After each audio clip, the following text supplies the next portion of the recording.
CBI ने मुझे समन किया, मैंने दूसरे ही दिन इस्तीफा दे दिया। इन लोगों ने इंदिरा जी के समय में प्रयास किया कि प्रधानमंत्री को शील्ड किया जाए। नॉन बीजेपी बीजेपी छोड़ दीजिए, दोनों के लिए समान कानून। किसी ने भी जेल से सरकार चलानी चाहिए क्या? अभी एक ट्रेंड शुरू हुआ कि जेल में जाने के बाद भी इस्तीफा नहीं दे। प्रधानमंत्री जी स्वयं का आरएसएस के साथ कनेक्शन, धनखड़ जी का नहीं था। अरे सुनिए ना, मेरा भी है। गृहमंत्री जी, मॉनसून सेशन में हमने देखा कि विपक्ष ने आप पर भी आरोप किया कि आप भी जेल गए थे, आप पे भी आरोप हुआ था। तो जब उन्होंने ऐसा कहा, आपने कहा कि मुझे नैतिकता के बारे में कांग्रेस से नहीं सीखना, उस बारे में आप बताएंगे हमें कुछ? जरूर बताऊंगा। मैंने इसलिए कहा था कि मेरे पे आरोप लगा और जैसे ही मुझे समन आया, अरेस्ट छोड़ दीजिए, सीबीआई ने मुझे समन किया, मैंने दूसरे ही दिन इस्तीफा दे दिया था। अरेस्ट तो मेरी बाद में हुई।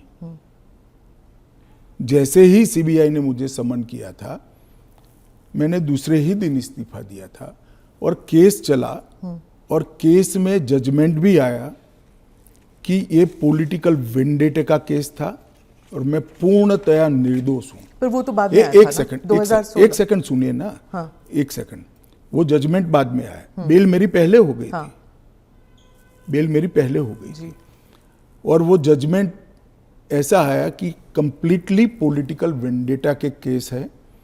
कहीं पर दूर दूर तक मेरा इस केस में इन्वॉल्वमेंट नहीं है और मुझे शंका के आधार पर बरी नहीं किया गया था। मेरे सामने के केस को खारिज किया गया था और मुझे बेल मिल गया था 96वें दिन पर। फिर भी मैंने फिर से शपथ लेकर गृह मंत्री नहीं बना था। इतना ही नहीं, जब तक मैं कंप्लीटली मेरे सामने के सारे आरोप क्वाश नहीं हुए, तब तक मैंने किसी भी संवैधानिक पद पर शपथ नहीं ली थी। तो मुझे क्या विपक्ष नैतिकता के पाठ पढ़ाता है? इन लोगों ने इंदिरा जी के समय में प्रयास किया कि प्रधानमंत्री को शील्ड किया जाए और आज भी ये प्रयास कर रहे हैं कि अगर कभी जेल में जाना पड़े तो हम आराम से जेल से सरकार बनाएंगे, जेल को सीएम हाउस पीएम हाउस बनाएंगे और वहां जाकर डीजीपी जेल से ऑर्डर लेंगे, चीफ सेक्रेटरी जेल से ऑर्डर लेंगे, भारत सरकार के कैबिनेट सेक्रेटरी जेल से ऑर्डर लेंगे, भारत सरकार के गृह सचिव जेल से ऑर्डर लेंगे। इस तरह से देश चलेगा। और ये कल्पना ही मैं तो, मेरी पार्टी और मैं दोनों सिरे से खारिज करते हैं कि जो व्यक्ति बैठा है इसके बगैर इस देश का शासन नहीं चल सकता और इससे किसी का भी बहुमत पार्लियामेंट में या विधानसभा में प्रभावित नहीं होगा। एक सदस्य जाएगा, आपकी ही पार्टी के दूसरे साथी सरकार चलाएंगे और आप जब जमानत प्राप्त कर लोगे तो आप आकर फिर से शपथ कर सकते हो। इसमें आपत्ति क्या है? अरविंद केजरीवाल जो थे, उनका भी ऐसे ही हुआ था, बेल मिला और फिर उसके बाद वो वापस आ गए। क्या यही होने वाला है हर नॉन बीजेपी चीफ मिनिस्टर के साथ? तो आप मुझे एक बात का सवाल जवाब दीजिए। नॉन बीजेपी बीजेपी छोड़ दीजिए, दोनों के लिए समान कानून है। परंतु किसी ने भी जेल से सरकार चलानी चाहिए क्या?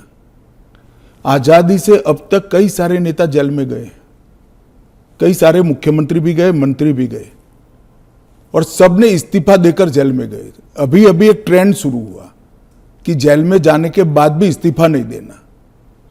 ढेर सारे ऐसे लोग हैं जिन्होंने इस्तीफा दिया। तमिलनाडु के कुछ मंत्रियों ने नहीं दिया, दिल्ली के मंत्री और मुख्यमंत्री ने नहीं दिया और सरकार के सचिव, डीजीपी, मुख्य सचिव इनके पास आदेश लेने के लिए जेल में जाएंगे। ये क्या हमारे लोकतंत्र को दुनिया में सम्मान दिलाएगा क्या? आरएसएस के साथ उनका कनेक्शन है, इसीलिए ये तो ढेर सारे लोग, प्रधानमंत्री जी स्वयं का आरएसएस के साथ कनेक्शन है। धनखड़ जी का नहीं था। अरे सुनिए ना, मेरा भी है। तो हम लोगों का चयन देश ने इसलिए किया है कि हम आरएसएस से, आरएसएस के साथ कनेक्शन होना कोई माइनस पॉइंट है क्या? आप बताइए। जरा भी नहीं है। अटल बिहारी वाजपेयी जी भी आरएसएस से कनेक्टेड थे, श्री अडवाणी जी भी आरएसएस से कनेक्टेड थे, मोदी जी भी है, मैं भी हूं, राधा कृष्णन जी भी है।